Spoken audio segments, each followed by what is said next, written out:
Sayaw kikay, sayaw kikay. Si Eva at Diwata ay dalawang baklang best friend na laging may sparkle sa mata. Si Eva sa kanyang glam at makeup, at si Diwata sa kanyang pangbabaeng damit.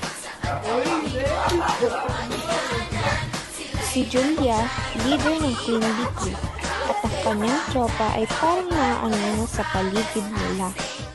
Palaging nanonood, sumusubaybay, at ginagamit ang bawat galaw ni na Eva at Diwata para gawing laro ng takot at pananakot.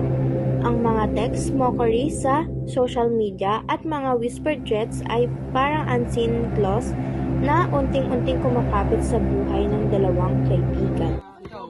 Isang araw, nakialam ang principal at pinatawan ng parusa ang mga bully.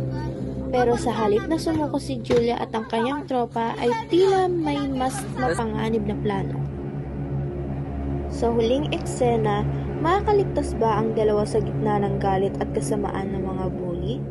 O tuluyan silang mawawasak sa gitna ng torn world na ito?